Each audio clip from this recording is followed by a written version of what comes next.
잠언 27장 그리스도인의 인생관이라는 주제로 말씀을 보겠습니다. 27장 나와 있는 것 중에서 네 개의 분야로 보았습니다. 그리스도인은 하나님 앞에서 어떻게 살아야 됩니까? 또 세상 사람 앞에서는, 또 친구 앞에서는, 또 물질 앞에서는 이 네 가지로 그리스도인의 인생관을 말씀을 통하여 보겠습니다. 먼저 첫 번째, 하나님 앞에서 2절 말씀입니다. 너는 내일 일을 자랑하지 말라.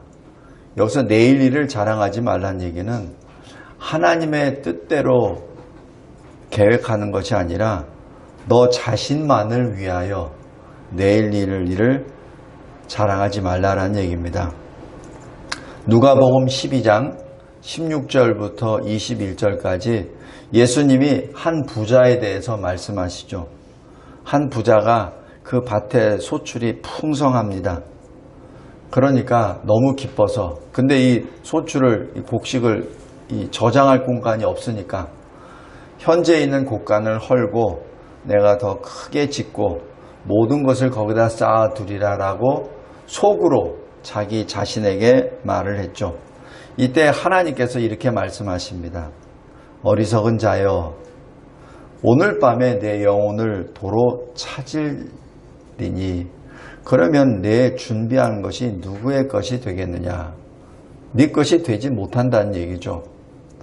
여기서 어리석은 자란 얘기는 믿음이 없는 자라는 그러한 이해가 됩니다. 믿음이 없다는 얘기는 하나님을 믿지 않는다는 얘기죠. 다시 얘기해서 지금 자기 자신이 그렇게 재산이 많아지는 것은 지금 하나님의 은혜라는 것, 하나님이 주신 거라는 것, 하나님이 맡겨주신 것이라는 것을 깨닫지 못하고 여기서 지금 자기가 혼자 생각하는 거에 하나님이 없어요. 그냥 자기만 있습니다. 자기와 물건, 이 재물밖에 없어요. 그러니까 하나님은 빼고 자기 마음대로 계획을 세우죠. 이럴 때 주님이 말씀하시기를 하나님이 계셔. 너는 네가 아무리 부정해도 하나님이 계셔. 네가 아무리 뭘 많이 갖고 똑똑하다 해도 그거 하나님이 주신 거야. 그래서 네 생각에서 하나님이 없이 너 스스로 자랑하고 너 스스로 계획을 세우면은 그거 아무 소용이 없는 거야. 지금 그 말씀입니다. 지금 언뜻 보면은 충분히 할 수 있죠. 왜 자기가 곡간이 모자라면 곡간을 짓는 것은 너무나 자연스러운 그런 방법이 아닌가요? 근데 왜 예수님께서는 그것을 어리석다라고 하십니까? 하나님이 없는 자기 자신의 재물은 의미가 없다는 얘기입니다. 다시 얘기해서 하나님이 없는 자기 인생은 의미가 없다는 얘기입니다. 아무리 그것이 좋아 보이고 세상의 모든 것을 다 가진다 하더라도. 그래서 이렇게 말씀합니다. 누가복음 12장 21절에 자기를 위하여 재물을 쌓아두고 하나님께 대하여는 부요하지 못한 자, 이렇게 표현합니다. 우리 왜 누가복음의 나사로, 부자와 거지 나사로 예수님이 또 비유하시잖아요. 그죠? 거기에 보면은 거지와 나사로의 어떤 특별한 차이는 없는 것 같아요. 그냥 한 사람은 부자고 한 사람은 거지고. 거기에 뭐 신앙 문제도 별로 없어요. 근데 죽은 다음에 부자는 지옥에, 나사로는 아브라함의 품에 천국에 가죠. 거기서 이렇게 생각해 볼 수 있습니다. 부자는 부자인데 하나님의 생명책에 이름이 없어요. 그래서 그냥 한 부자라고만 기록합니다. 근데 거지는 주님을 믿어요. 그래서 이름이 기록되어 있어요. 뭐라고? 나사로라고. 그래서 비록 부자와 이 거지의 믿음에 대해서는 언급이 없어요. 그냥 부자와 나사로 그렇게만 기록되어 있습니다. 그것이 하나님이 보시기에 지금 생명책에 기록이 되어 있느냐 안 되어 있느냐, 부자가 하나님을 두려워하고 경외하고 그리고 하나님을 믿느냐 안 믿느냐, 그것을 지금 보는 거죠. 지금 그 비유에는 거지가 하나님을 믿었고 뭘 어떻게 했다는 내용도 없어요. 그냥 이름만 나사로다. 근데 거기에 굉장히 숨어있는 함의가 있습니다. 오늘 여기서도 27장 1절에 너는 내일 일을 자랑하지 말라. 하나님을 빼놓고 일을 벌렸을 때는 그것은 아무 의미가 없다는 얘기를 다시 한번 말씀드립니다. 그래서 무엇을 하든지 항상 하나님을 먼저 생각하시고 하나님을 위하여 내가 어떻게 할 것인지, 하나님을 위하여 내가 어떻게 공부를 해야 될 것인지, 하나님을 위하여 내가 시험을 어떻게 봐야 될 것인지, 하나님을 위하여 내 자녀를 어떻게 양육할 것인지, 하나님을 위하여 내가 받은 기업을 어떻게 해야 될 것인지, 거기에 초점을 두라는 얘기입니다. 그 다음에 두 번째, 하나님 앞에서 이 7절입니다. 배부른 자는 꿀이라도 싫어하고 줄인 자에게는 쓴 것이라도 달다라고 그렇게 말씀합니다. 배부른 자는 아무리 좋은 꿀이라도 먹기 싫겠죠. 다시 얘기해서 영이 부한 자, 영이 자기 것으로 가득 찬 자, 그 자는 아무리 좋은 하나님의 말씀도 못 받습니다. 줄인 자는, 영이 가난한 자는 말씀 하나하나가 꿀송이보다도 더 달다.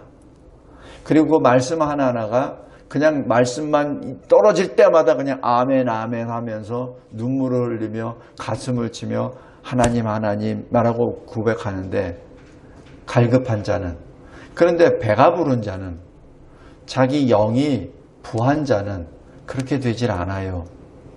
그래서 마태복음 5장 3절에 예수님이 이렇게 말씀합니다.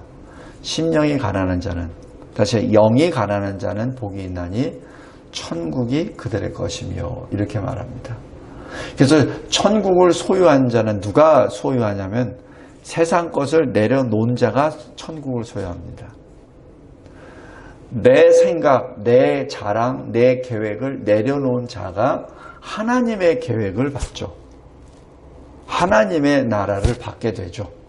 그죠? 너무나도 쉬운 함수 관계입니다. 또 예수님이 이렇게 또 말씀하세요. 너희가 돌이켜. 돌이키다는 얘기는 뭐죠? 회개하라는 얘기입니다. 예수님의 한마디 한마디에 굉장히 그 뜻이 깊어요. 너희가 돌이켜 어린아이들과 같이 되지 아니하면 결단코 천국에 들어가지 못하리라. 다시 여기서 천국에 어떻게 들어간다고요? 회개하라. 그리고 어린아이와 같이 영이 가난한 자가 되라라는 그 말씀이죠.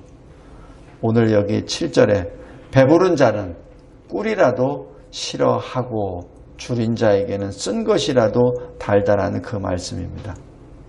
다음에 하나님 앞에서 세 번째 8절입니다. 고향을 떠나 유리하는 사람은 보금자리를 떠나 떠도는 새와 같다라고 말씀합니다. 우리 돌아온 탕자 기억하시죠? 누가복음 15장에 아버지 것을 달라고 그러고 아버지가 살아계시는데도 불구하고 자기 유산을 달라고 합니다. 마치 아버지가 죽기를 바라는 것처럼. 그런 불효가 어디 있습니까? 근데 아버지가 다 주시죠. 그러니까 어떻게 하죠? 아버지와 가까이 있으면은 혹시 또 잔소리 할까봐, 아버지의 영향권에 있을까봐 아버지의 영향권에서 멀리 먼 고향, 아예 아버지의 이름은 들리지도 않는 그곳에 가게 되죠. 가서 자기 마음대로 삽니다. 자기 마음대로 살다가 자기 마음대로 거지가 되죠. 돼지와 같은 생활을 하죠. 그때 깨닫게 됩니다. 그러면서 이렇게 고백합니다. 아버지가 아버지에게 내가 이렇게 고백하리라.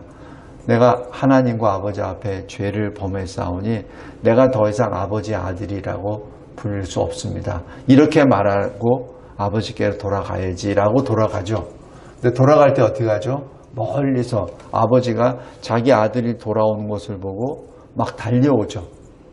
지금 그 얘기는 뭡니까? 아버지는 아들이 돌아올 것을 아시고 그리고 언제 돌아올지는 모르지만은 그 소망과 그 믿음으로 계속 아들을 향하여 몸을 돌리고 아들의 오는 모습을 기다리고 있다는 거 아닙니까?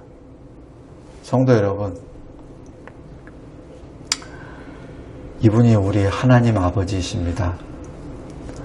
그래서 예수님이 그것을 이렇게 또 누가복음 15장 똑같은 그 장에서 이렇게 말씀해요.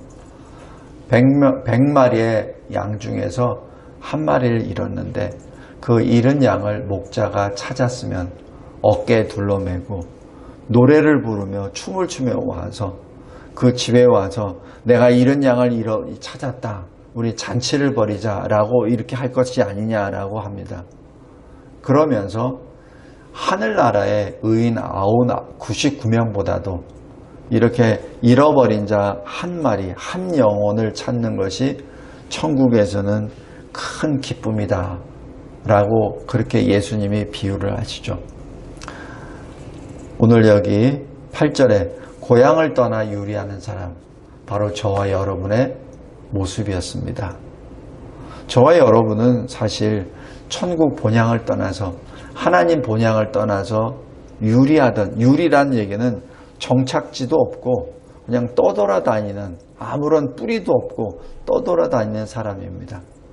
그런 사람과 같이 다시 얘기해서 에베소서 2장 1절에 나와 있는 허물과 죄로 죽었었던 바로 우리를 주님이 그 사랑의 마음으로 우리를 건져내 주셨죠. 하나님 앞에서 네 번째 어떻게 살아야 됩니까? 12절, 22절입니다. 12절 보면은 슬기로운 자는 뭐죠? 다른 말로 지혜로운 자, 하나님을 경외하는 자, 하나님을 믿는 자는 재앙을 보면 피합니다. 그런데 그렇지 않은 자는 재앙을 무시하고 나가다가 재앙을 당하죠.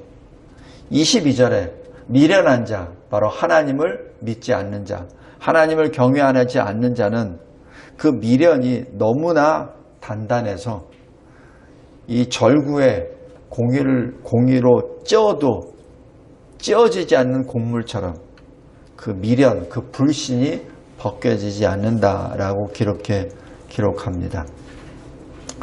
성도 여러분, 우리 출애굽 9장에 보면은 이 모세를 통하여 하나님이 이 우박 재앙을 내리십니다. 근데 우박 재앙을 내리실 때 다 말씀해 주세요. 이제 우박이 내릴 거야.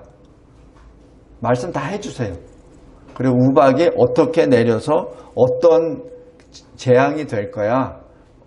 이 곡식도 그리고 그 가축도 다 죽이고 다칠 거야 라고 말씀하죠.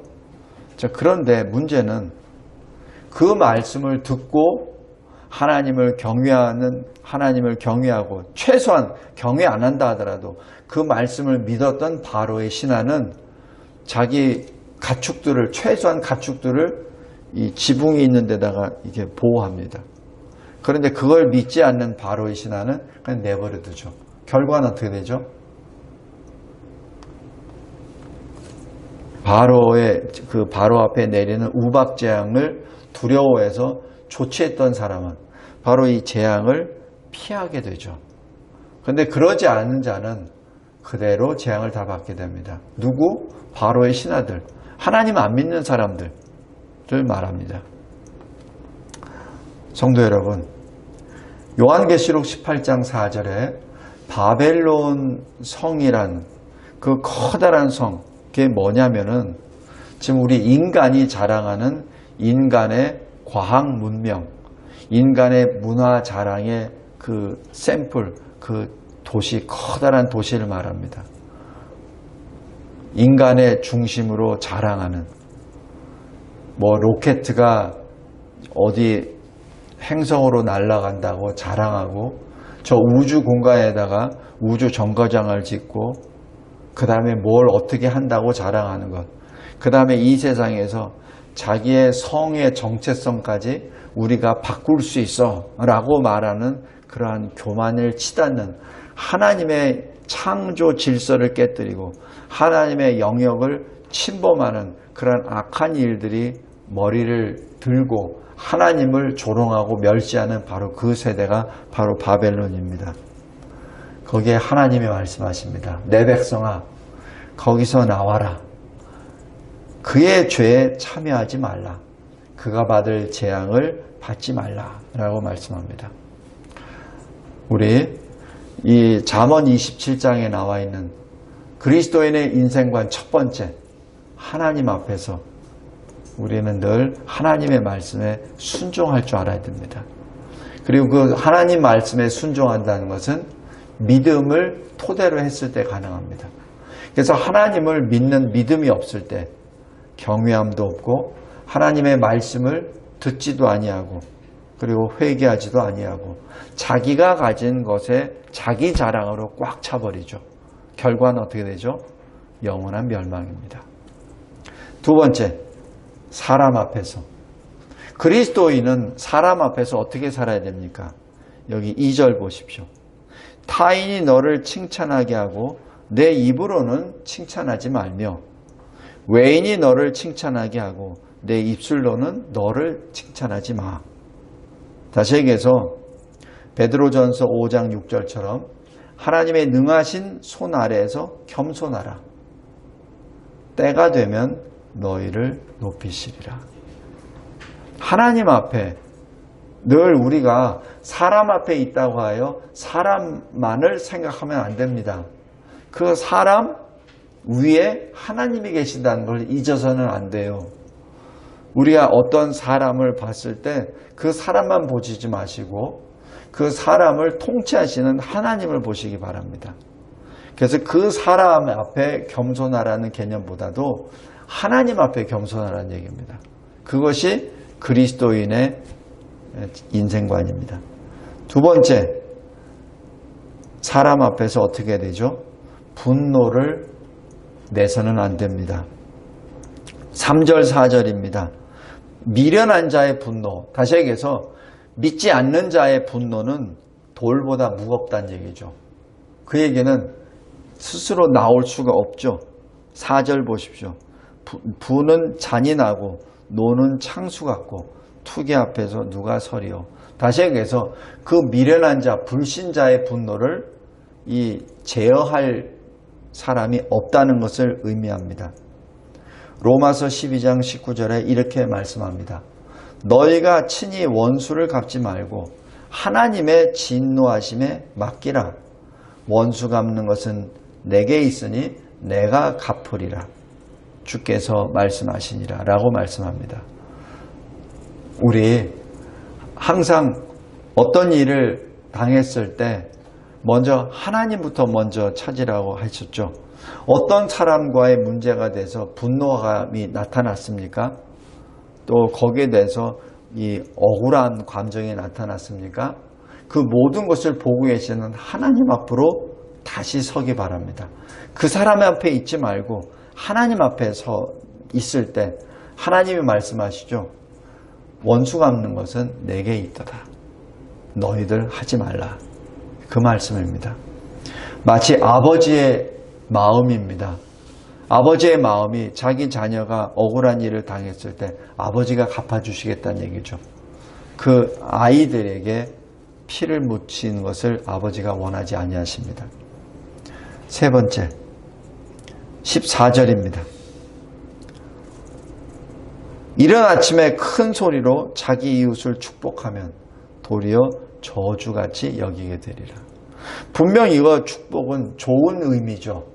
그런데 이른 아침에 잠자고 있는 사람 앞에 잠을 못 자게 하면서 귀찮게 하면서 축복이라고 하면서 계속해서 좋은 말만 한다고 계속하면 듣는 사람이 듣습니까? 우리가 뭘 얘기를 할 때 아무리 좋은 말도 상대가 들을 준비가 되었을 때 그때 말을 해야 그 말을 알아들어요. 아무리 좋은 말도 상대가 지금 받을 수 없는 상황인데 얘기하면 의미가 없죠. 우리 전도서 3장 1절에도 범사의 기한이 있고 모든 천하만사에 때가 있다라고 기록합니다. 특별히 누구를 권면할 때 상대가 알아들고 그럴 때 얘기를 해줘야지, 그러지 못할 때 상대는 정신없이 지금 딴 거 막 하고 있는데 그 얘기를 해봤자 의미가 없습니다. 네 번째, 사람 앞에서 15절입니다. 앞에서 그리스도인의 그 인생관은 항상 상대를 볼 때 그냥 사람으로만 보지 말고 그 상대를 통치하시는 하나님을 앞에서 항상 보는 것을 꼭 기억해 두시기 바랍니다. 다음에 세 번째, 친구 앞에서입니다. 먼저 5절, 6절 보시기 바랍니다. 면책은 숨은 사랑보다 나으니라 라고 합니다. 이 면책은 그 사람 앞에서 책망한다는 얘기입니다.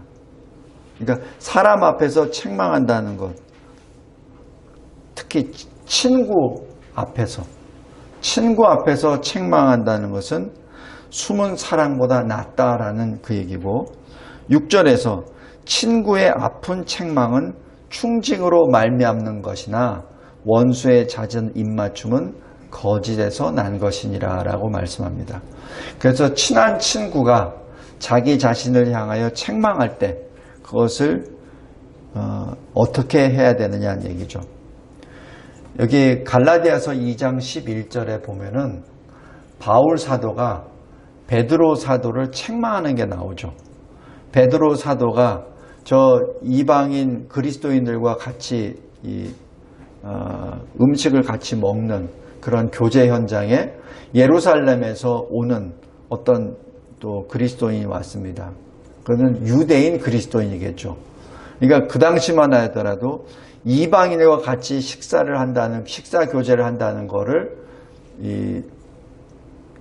굉장히 좀 어렵게 나쁘게 보는 그러한 경향들이 있었던 것 같습니다. 그러다 보니까 베드로 사도가 아차 싶으니까 마치 이방인 그리스도인들과 교제하지 않는 것처럼 그 자리를 급히 떠나죠. 그러니까 바나바도 그 자리에 있다가 또 같이 떠나버립니다. 그러니까 어떻게 되죠? 예수의 그 가르침을 실제 삶 속에서 부정하게 돼버린 게 되지 않습니까? 그러니까 그 문제에 대해서 사도 바울이 베드로 사도를 이 앞에 세워놓고 그대로 책망에 들어갑니다. 베드로 사도는 나이로 보면은 이 바울 사도보다 한 10년에서 15년 연장자요. 그리고 이 사도들의 그 순서에서도 봐서도 베드로 사도는 사실 요새로 말하면 수석 사도입니다. 그리고 바울 사도는 사실 12사도에 끼지 못하고 맨 마지막에 교회를 잔해하던 자가 다메섹 도상에서 주님을 만나고 된 사도죠. 그러니까 인간적인 모든 관계에서 봤을 때는 베드로 사도에게 그렇게 말할 수 있는 그런 위치가 아니에요. 그런데 바울 사도가 바로 책망으로 들어갑니다. 그 얘기는 진리에 관한 문제이기 때문에 그렇습니다. 그렇다고 하여 베드로 사도가 바울 사도를 업신여기고 교만하게 어떻게 하느냐? 아닙니다. 그걸 그대로 받아들입니다. 이것이 친구 간의 관계입니다. 그래서 그것을 베드로전서 4장 8절에 이렇게 기록합니다. 무엇보다도 뜨겁게 서로 사랑하라.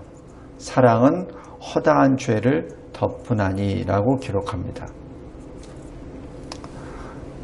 그리고 두 번째, 친구 앞에서 어떻게 해야 됩니까? 9절과 17절, 21절입니다.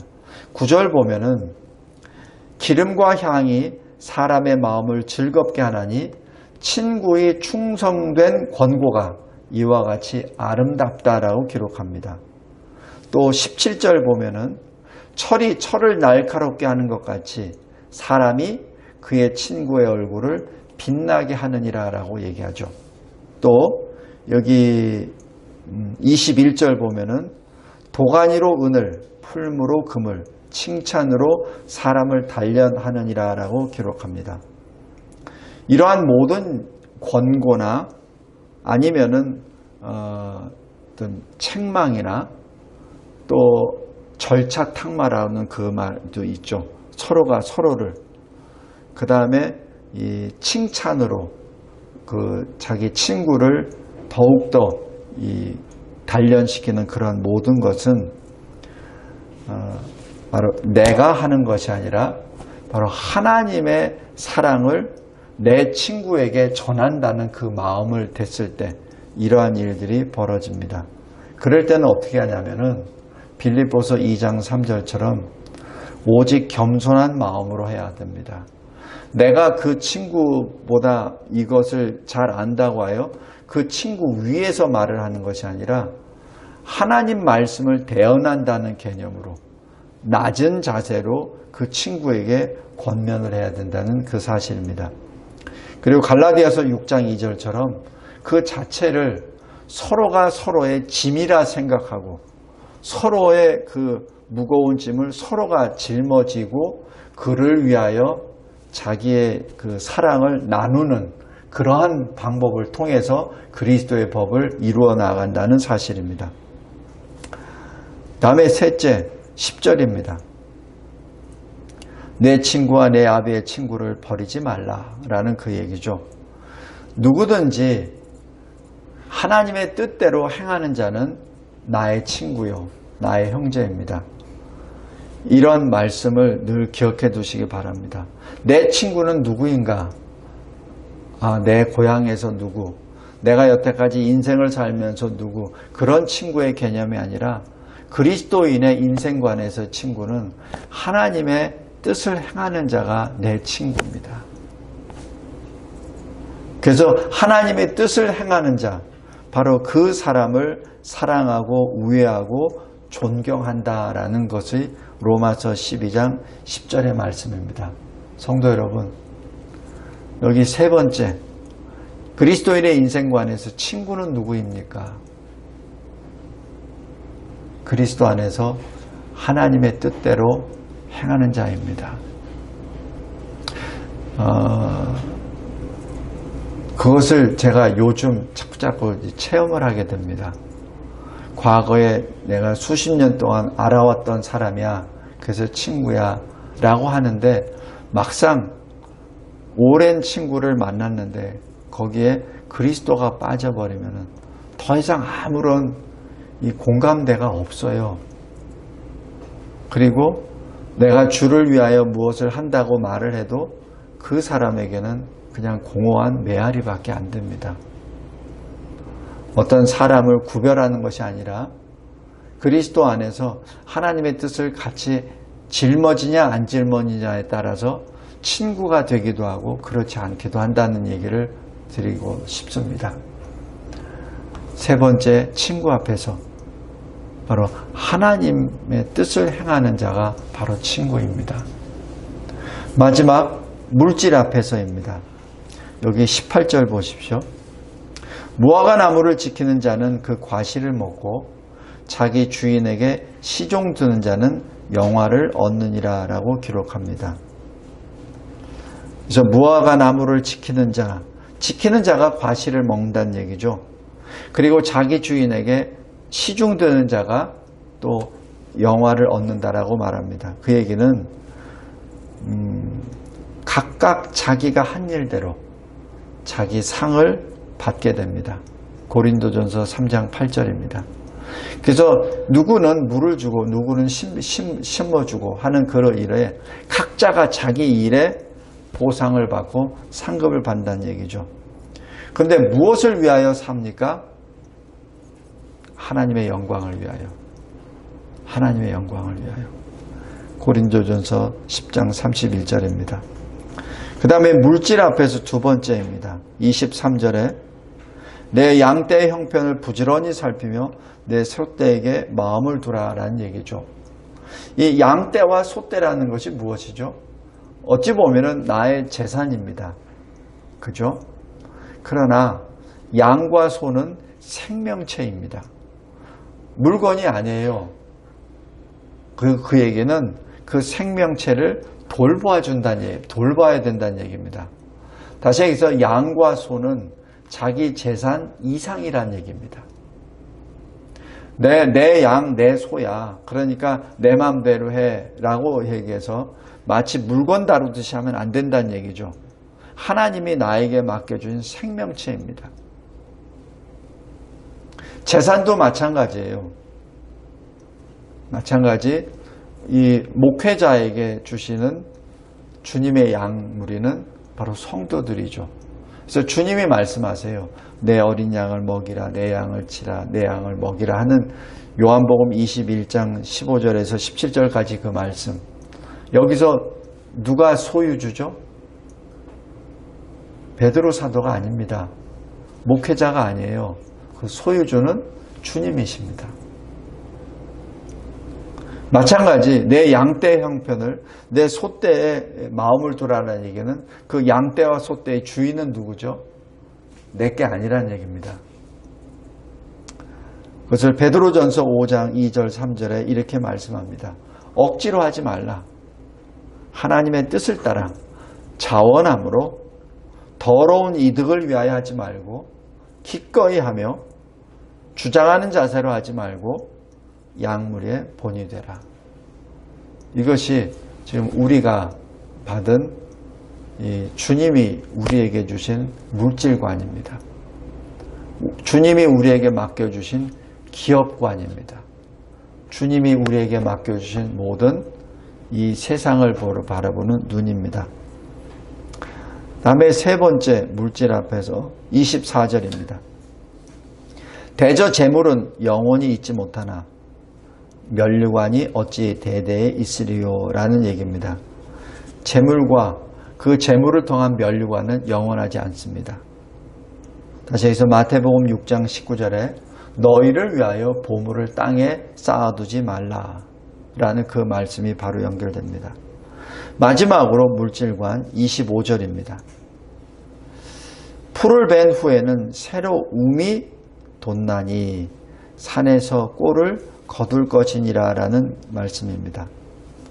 이 얘기는 풀을 벤 다음에 새로 나오죠. 모든 것이 그렇습니다. 또 어린 양의 털을 베면 그것이 너의 소유가 되죠. 옷이 됩니다. 염소의 젖이 또한 음식이 되기도 합니다. 26절, 27절입니다. 그런데 이 모든 것을 할 때 사람에게 하듯 하지 말란 얘기입니다. 무슨 일을 하든 하나님께 하듯 하라라는 골로새 3장 23절입니다. 그리고 여기 빌립보서 2장 14절에서 16절에 있는 말씀처럼 너희가 흠이 없고 순전하고 어그러지고 거스르는 이 세대 가운데서 하나님의 흠 없는 자녀로 세상에서 그들 가운데 빛들로 나타내며 생명의 말씀을 밝혀라 라는 말씀이죠. 성도 여러분, 바로 이것이 그리스도인의 물질관입니다. 그래서 하나님의 사람들은 이 세상에서 물질을 바라볼 때 그냥 사람 앞에서 보는 것이 아니라 하나님 앞에서 바라봅니다. 무슨 일을 하든지. 말씀을 맺겠습니다. 오늘 여기 잠언 27장에 그리스도인은 어떤 인생관을 가져야 됩니까? 항상 하나님 앞에서. 그것이 물질이 되었든 친구가 되었든 이 세상 사람이 되었든 어떤 것이 되었든 항상 하나님 앞에서 서야 됩니다. 그리고 하나님 앞에서 있을 때 모든 것이 해결이 됩니다. 특별히 우리가 해결되지 못하는 어떤 여러 가지 문제점들이 있어요. 이 세상에 살면서. 근데 그 문제의 첫 시발점은 문제의 중심이 나이기 때문에 문제가 해결이 안 됩니다. 그 문제의 시발을 하나님이라면 해결이 돼요. 근데 그것이 하나님이 시작이 아니라 내가 시작이 되기 때문에 문제가 해결이 안 됩니다. 오늘 27장 잠언을 보시면서 하나하나를 하나님의 앞에서 하나님의 눈으로 보았을 때 모든 것이 해결될 줄 믿습니다. 기도하겠습니다. 하나님 아버지 감사하고 감사합니다. 감사합니다, 주님. 저희들에게 이 잠언 27장을 통하여 그 무엇보다도 하나님의 눈으로 하나님 앞에서 세상에 나타나는 여러 가지 상황과 그리고 이 조건들을 바라보는 것이 아니라 모든 것을 통치하시는 하나님 눈으로 바라볼 수 있는 믿음을 주심에 감사합니다. 깨어있는 자 되게 하여 주옵소서. 그리고 무슨 일을 만나든 항상 하나님의 뜻을 이루어 나아가는 우리의 삶이 되게 하옵소서. 예수 그리스도의 이름으로 기도드리옵나이다. 아멘.